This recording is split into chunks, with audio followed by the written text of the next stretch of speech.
Este podcast é uma idealização do Comitê de Via Aérea da Abramed, a Associação Brasileira de Medicina de Emergência.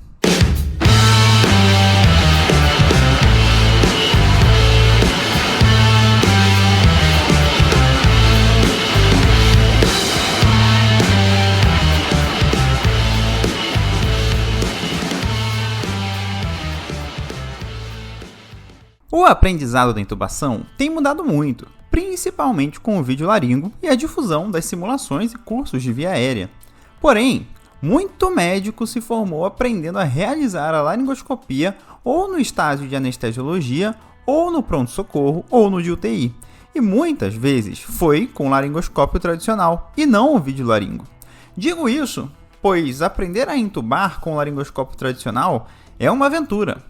Você tá lá tentando intubar, nunca viu um epiglote ou uma aritenoide direito na sua vida, e aí o paciente está desaturando e o professor pergunta, tá vendo? E você responde, acho que tô. O vídeo laringo acaba com esse problema.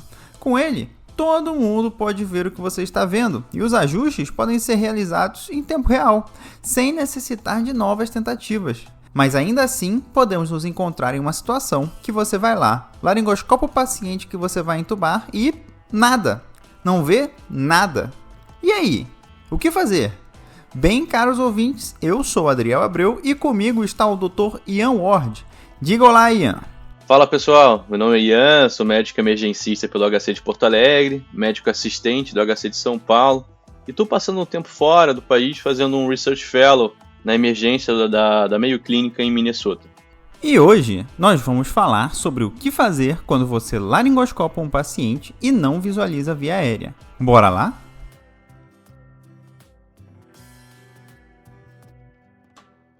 Ian, laringoscopei e não achei. E agora?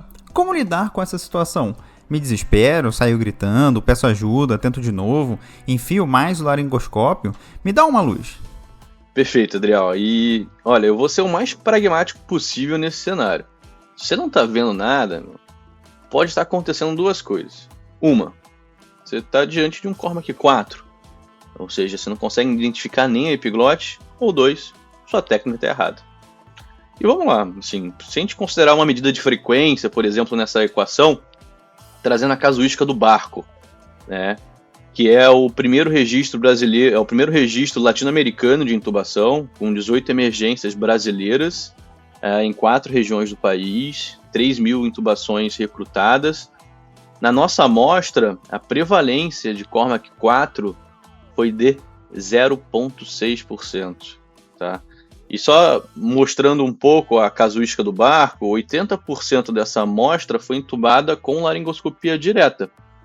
Então, assim, se você está realmente diante de um Cormack Lehane 4, uma coisa. Primeiro, você me promete que você vai jogar 6 números na Mega Sena depois de resolver essa via aérea. E 2, o paciente ventila.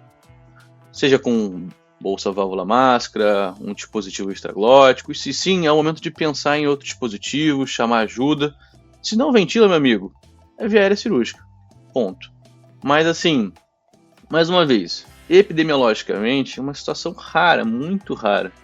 Então, André, acho que é importante a gente rever alguns passos, porque provavelmente a sua técnica de laringoscopia direta que está errada.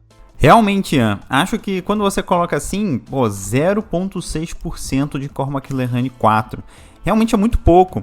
E a gente acaba vendo muito isso durante a nossa formação. A gente vê muito médico falar que não está vendo nada, seja um médico assistente, um médico residente. E isso faz a gente ter uma percepção de que a prevalência do Cormack Lehane 4 é muito maior. Só que ela não é, né? Muito provavelmente a nossa técnica que está errada. E aí, se a gente não tem aquela experiência de conseguir fazer uma visualização melhor, a gente tem que lembrar qual que é a nossa prioridade. E a prioridade não é colocar um tubo dentro da garganta do paciente. Perfeito, cara, perfeito. A prioridade aqui, Adriel, é oxigenar. Acho que tem uma frase clássica que acho que todo mundo que estuda via aérea já ouviu, que é uma frase do Kovacs, que é: ninguém morre de deficiência de plástico na garganta. Então, se você não está vendo, garanta pelo menos que o paciente ventila. E quando tentar novamente, é importante ter um alvo de saturação de pelo menos maior que 90%. Mas saiba que quanto menor esse teto, maior a chance do seu paciente fazer uma hipoxemia grave durante as tentativas. eu acho que esse é um momento que a gente entra no que em inglês se chama troubleshooting, né? Os americanos nos cursos de VR, vamos fazer o troubleshooting dessa técnica, desse dispositivo. E em português seria uma tradução para o que fazer quando dá merda, né? E aí, a primeira coisa que muita gente subvaloriza é o impacto de fatores humanos nessa situação.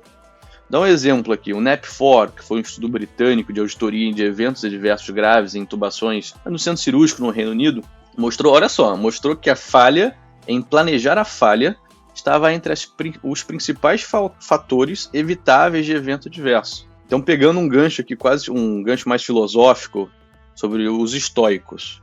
Os estoicos são uma linha de pensar filosófico lá na Roma Antiga.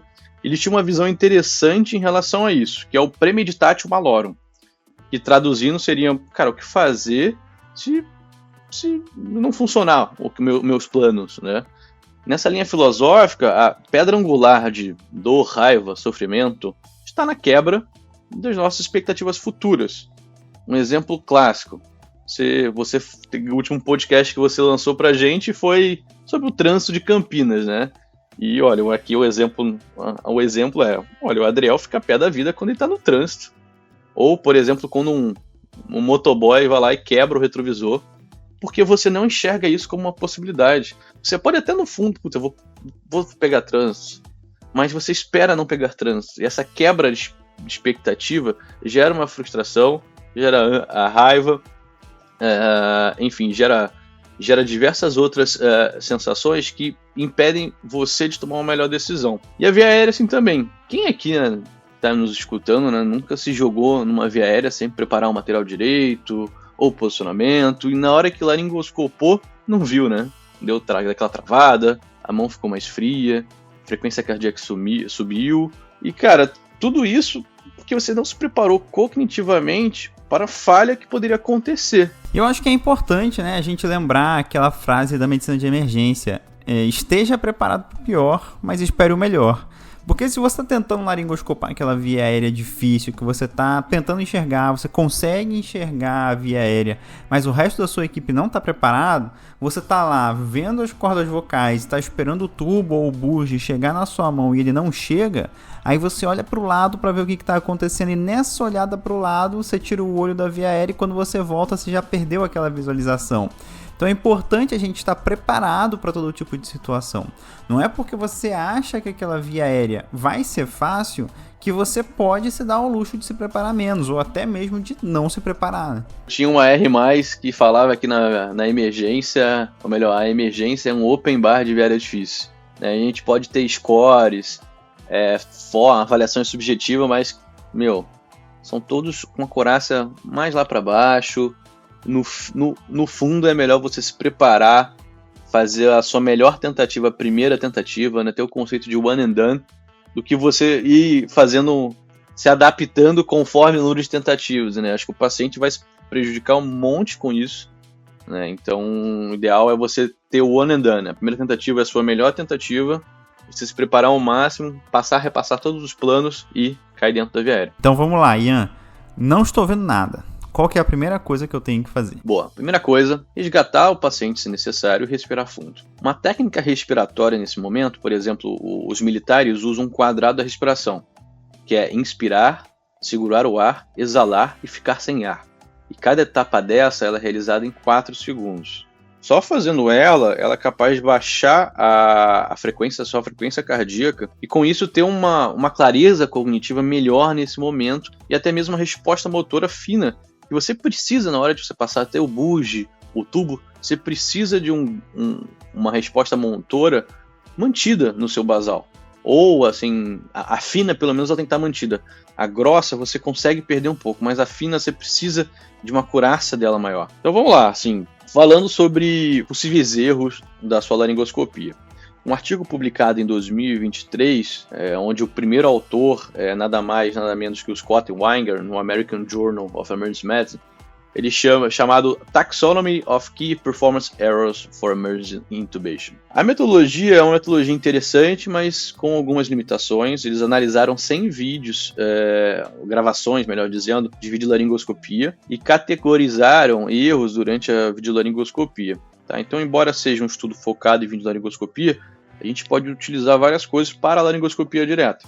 Por exemplo, em 30% dos casos, o erro encontrado foi a introdução da lâmina do laringo com uma profundidade excessiva. Cara, eu não sei se você concorda, mas quando tá o R1, o aprendiz, né? Não precisa nem ser o R1, para as pessoas que não tenham um N muito grande de intubações na emergência, e a gente chega, vamos fazer sequência rápida. Cara, neurolinguisticamente ele foca no rápido. Então ele acha que é um processo que ele tem que ser o mais rápido possível. Isso acaba que o processo mecânico da laringoscopia de introduzir a lâmina, cara, ele pula muitas etapas até a laringoscopia, porque ele foca na laringoscopia.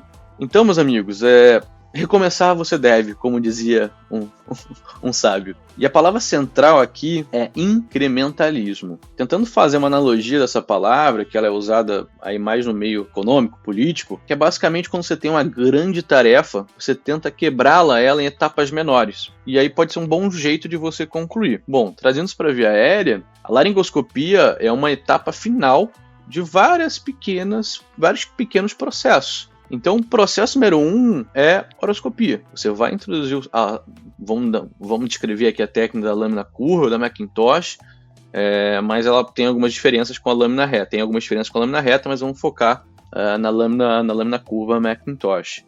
Então, o primeiro ponto é a horoscopia. E seguindo a base da língua, se você está entubando um mamífero, ele vai ter epiglote. E essa epiglote ela vai se localizar ali no final da base da língua. E essa é o meu objetivo, meu primeiro objetivo na hora que eu estou introduzindo a minha lâmina de laringoscópio. Tá? Então o primeiro ponto seria a horoscopia. E aí eu parto para a epiglotoscopia, né? Onde meu objetivo é tentar enxergar a epiglote. E que, se você enxerga a epiglote, o paciente é intubável. Tá? Então, obviamente, se não tiver nenhuma obstrução alta. Enxergando a epiglote, cara, eu sei onde a glote está. É como um buraco de golfe com a bandeirinha em cima. Você pode não estar vendo o buraco ali diretamente, mas a bandeirinha está indicando onde está o buraco.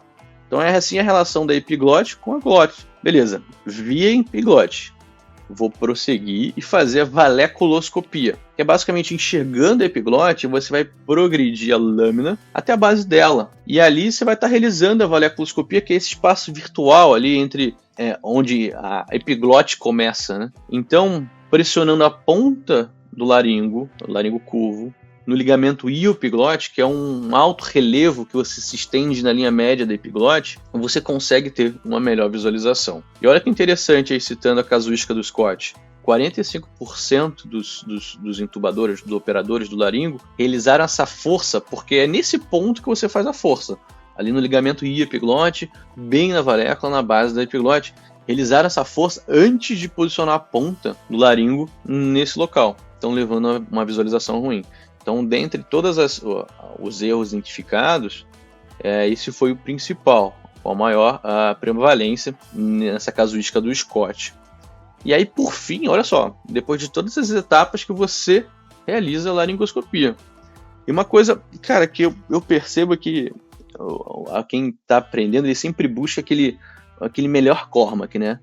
E às vezes, cara, aquele melhor Cormac, a corda vocal bem bonitinha, você não vai conseguir. E a gente precisa quebrar um pouco isso também, né? Você não precisa ver a corda vocal completa do seu paciente para entubar ele. Vendo ali uma cartilagem posterior, o nó intereritenoide, você tem uma referência suficiente para tentar passar o tubo. Porque vendo o nó, cara, exatamente vendo o nó, você consegue distinguir o que é via aérea e o que é esôfago. Tá? Então, se você progride olhando o nó e vendo que ele não está indo para o esôfago, você está indo para o lugar certo. E aí, o que você acha? Eu sempre reparo nisso, quando estamos ensinando o médico a intubar, especialmente quando estamos reensinando o médico que já vem com vícios de intubação, como é comum eles enfiarem muito a lâmina do laringoscópio dentro da boca do boneco, tanto no laringo normal quanto no videolaringo. Sempre que eu vou ensinar o passo a passo, depois de eu mostrar a visualização, eu peço que os médicos parem, se afastem, vejam e observem quanto que o laringo está enfiado na boca do boneco, para reparar que não precisa enfiar muito a lâmina. Porque eu acho que esse é um dos maiores erros que acontecem. O estudo mostrou isso, né? Esse é um dos maiores erros, enfiar muito e aí fica achando lá que você não está vendo nada. Porque a sua lâmina já passou pela via aérea e o que você está vendo é a parede do esôfago. Eu acho que isso que você falou, isso de não precisar ter a melhor visualização do mundo para entubar, é muito importante de termos isso em mente. Se você está vendo a epiglote e a aritenoide, você sabe que entre elas está a sua via aérea e abaixo da aritenoide está o esôfago. Então é importante você saber principalmente o que é uma aritenoide, porque a epiglote é fácil de saber, porque é tipo uma linguazinha que está pulando ali na sua direção. A aritenoide já tem mais variações morfológicas, algumas são mais arredondadas, outras menos. Mas é isso, eu acho que enfiar o laringo menos, talvez essa seja a mensagem mais importante, enfie menos o laringoscópio. Vamos dizer então assim que você está fazendo essa técnica e você está no Cormac 3 ou até mesmo 4, assim. Vamos lá, tem mais alguma coisa para fazer, né? E, cara, tem um artigo muito interessante publicado em 2006 que o Richard Levitan, e, cara, pra mim, eu tive a oportunidade de conhecer ele aí no último congresso latino-americano, talvez seja uma das pessoas mais excêntricas desse mundo da via aérea.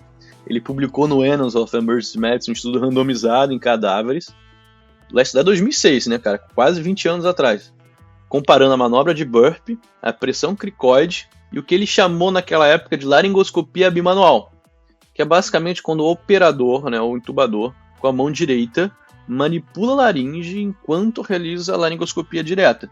Tudo isso para buscar ali uma melhor visualização durante a laringoscopia. E nos resultados, a laringoscopia bimanual, né, essa manipulação externa, foi superior às outras técnicas. Entretanto, né, assim, é um estudo que tem muitos viés, é um estudo em cadáver, falha de cegamento, de alocação, mas é uma técnica que faz todo sentido. Pô, Adriel, imagina, somos 7 bilhões de pessoas vivendo aqui. Quem melhor para dizer se a visualização é melhor ou pior do que quem está realmente laringoscopando?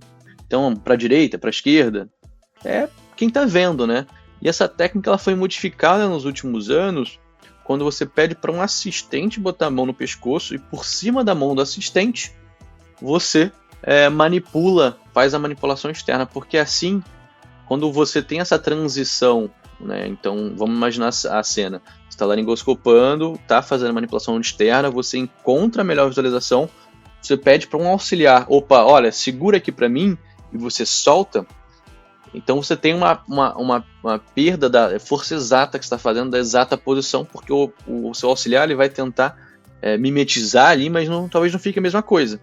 Então, um jeito de contornar isso é pegar a mão do assistente, por cima da mão do assistente, você direcionar a melhor posição, né? Então, a laringoscopia bimanual, né, é uma coisa que faz muito sentido, porque, cara, na hora que você está laringoscopando, você tem uma mão direita ali. Enquanto você não está visualizando a forma ideal, cara, ela está parada ali. Ela está coçando a cabeça, está apoiada. Então, o ideal é que cada vez mais a gente use a laringoscopia bimanual como algo intuitivo nosso. Então, primeira tentativa, cara, a mão direita tem que estar fazendo alguma coisa. É manipulação externa, ou, por exemplo, puxando a rima labial direita para ganhar um campo de visão melhor. E aí, na hora que você for passar o tubo ou fazer uma outra técnica, o auxiliar vai lá e continua puxando. Ou uma outra forma é você levantar, põe a mão no occipito do paciente com a mão direita, e vai tentando alinhar, né, elevando a cabeça do paciente e melhorando o alinhamento dos eixos, tanto faríngeo, laríngeo e oral. Tentar ganhar uma melhor visualização, né, e mesma coisa. Ganhou uma melhor visualização, entra o auxiliar tentando manter essa elevação. Eu gosto de pensar que muitas vezes, quando a gente vai entubar, tem cenários que você vai estar no serviço acadêmico, né, com outros médicos e residentes com você, mas muitas vezes, em outros cenários, quem vai te auxiliar é o enfermeiro ou o fisioterapeuta. Então é comum que quem vai te auxiliar é o enfermeiro que vai estar na sua direita para te dar o bujo ou o tubo. Então, temos que deixar muito bem claro as coisas conversadas assim, né, sobre o passo a passo, como é que vai ser. Por que eu estou falando isso? Eu já experienciei uma vez em um curso sobre via aérea, onde participavam médicos e enfermeiros, onde um grande amigo nosso, o Dr. Hamilton, que era instrutor, ele pegou os enfermeiros e ensinou a laringoscopar para que eles pudessem ver a diferença que fazia quando era realizada a manipulação externa da laringe. E aí, para os enfermeiros entenderem a diferença e a importância que eles tinham em ajudar a fazer essa manobra bem feita, foi interessante ver os enfermeiros dizerem: nossa, doutor, como que muda, né? Como que faz diferença? Isso me marcou, porque a gente fica muito focado nas funções setorizadas, médico faz a parte dele, enfermagem faz a parte deles, e a gente, enquanto médico, muitas vezes tem que ter noção de tudo o que está acontecendo, porque a gente é o líder da situação. Mas eu achei interessante ver como que o enfermeiro entender a parte do médico muda a postura dele em relação ao que ele está fazendo. Porque ele não está só passando um pedaço de plástico para sua mão para você terminar de fazer o procedimento. Ele é uma parte fundamental de todo o processo, né? Mas vamos lá, Ian. Ainda não está dando certo. Eu fiz de tudo que você falou. Tô tentando entubar lá. É um Cormac 3 ou 4 mesmo. Usei a mão do meu assistente, mexi no occipício do paciente, mas ainda assim não tô conseguindo ver. E aí? Boa. Cara, aí você tem que começar a pensar no dispositivo que você está usando, né? É uma lâmina muito pequena, por exemplo, que às vezes é algo comum, porque a gente tem que lembrar que uma lâmina grande, ela vai conseguir entubar, ou melhor, vai ter uma melhor visualização num pescoço menor, né?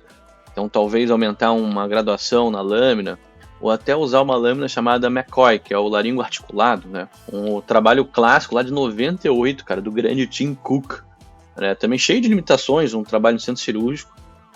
Viu que usando a lâmina articulada em situações onde a visualização não é ideal, a McCoy conseguiu reduzir até um ponto do Cormac Lehane. Então, pode ser uma alternativa. Bom, o kit dela no Mercado Livre está R$ 2.800. E hoje em dia, talvez com a melhora do preço do videolaringoscópio, vale mais a pena comprar um videolaringo do que uma McCoy. Mas tem essa alternativa, tem alguns hospitais que já tem a McCoy e não tem vídeo. Um outro ponto bem importante é o bujo, tá? O bujo está cada vez mais popular no nosso meio, mais barato.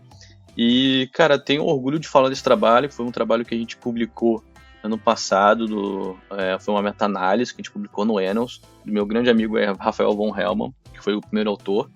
A gente mostrou um risco relativo de 1.11, com um intervalo de confiança de 1.06 a 1.17, ou seja, um intervalo de confiança que não ultrapassa o valor nulo, favorece a intervenção, que é o bujo, para sucesso em primeira tentativa, tá? Então, tem muita discussão em relação o bujo deve ser usado em primeira tentativa, sim ou não, que eu acho que a gente pode ter um podcast, ou até uma sessão do podcast só para isso. Mas, mais uma vez, cara, o bujo é uma ferramenta que aumenta o seu sucesso em primeira tentativa. E aí, como um dispositivo, você precisa ter expertise nesse dispositivo. Então não é hora, naquela via aérea que você está com a frequência cardíaca de 140, a primeira tentativa falhou, o paciente está no resgate satura 92. Não é o momento de você aprender a usar o bujo, né?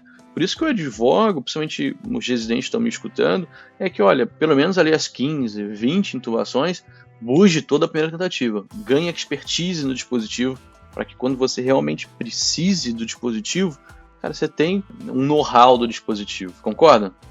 Eu concordo, Ian. E assim, se a gente for pensar, tentando resumir tudo o que foi conversado até agora, e pensar como podemos ajudar as pessoas que estão ouvindo, né, esse podcast a lidar melhor com uma via aérea que você não consegue ver nada quando você está laringoscopando, primeiro, enquanto médicos, a gente tem que estar sempre abertos a aprender mais, e treinar, e rever conceitos que a gente tem. E considerar fazer esse treinamento continuado, né? Será que eu estou fazendo certo? Será que eu sempre achei que estava fazendo certo, e aí eu estou ouvindo esse podcast, ouvindo um monte de coisa diferente, e talvez o que eu esteja fazendo há tanto tempo não é tão certo. Talvez existam coisas erradas, talvez eu tenha que rever alguns conceitos. Então, a gente tem que estar sempre aberto, porque no final, não é sobre nosso ego, não é sobre a gente, é sobre o nosso paciente e a segurança dele. E aí, desde você querer transicionar de um laringoscópio direto para um videolaringoscópio, muita gente tem resistência. A gente sabe que tem muito médico, isso tradicionalmente, tá? Desde 200 anos, por exemplo. Os médicos são resistentes a novas tecnologias. Foi assim com o ultrassom, é assim com o videolaringoscópio.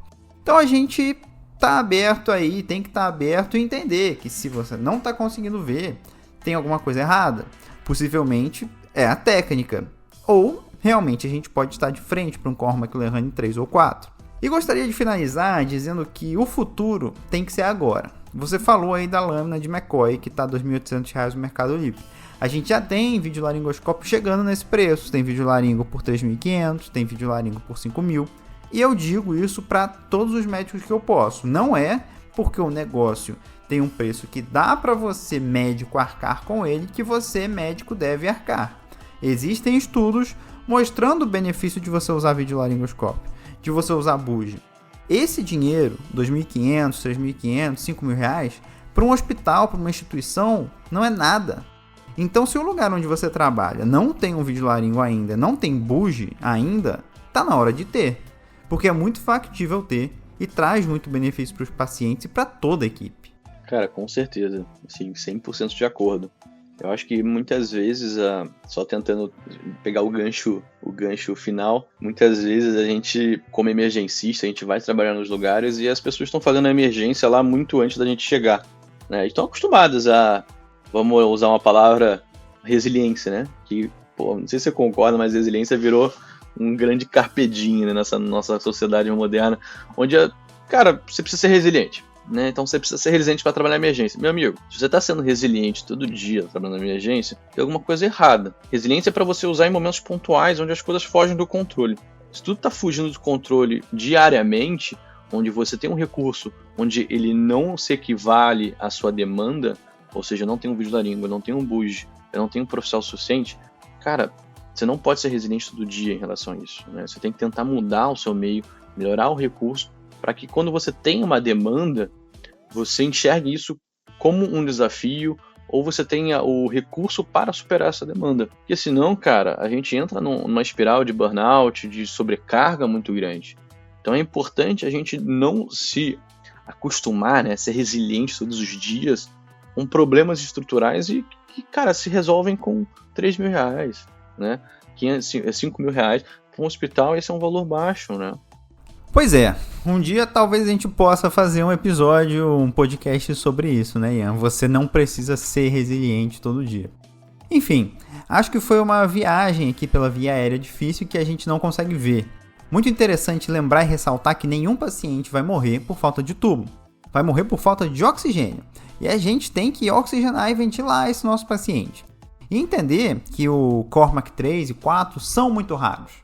A gente tem que seguir nossos passos anatômicos, usar nossos auxiliares e as pessoas à nossa volta, fazer uma laringoscopia bimanual, usar nossos dispositivos auxiliares, mas lembrar também que não é na via aérea difícil que você não vê nada, que é o melhor momento para você treinar. E se não é, nunca usei bugie e ouvi dizer que quando não tô vendo nada é para usar o bugie. E aí você vai treinar justamente quando você não tá vendo nada. Não, vai treinar de preferência primeiro no boneco, depois naquela via aérea mais tranquila, para aí sim ter a segurança de usar quando o bicho estiver pegando. E aí, Ian, alguma consideração final a mais aí? O que você tem a dizer?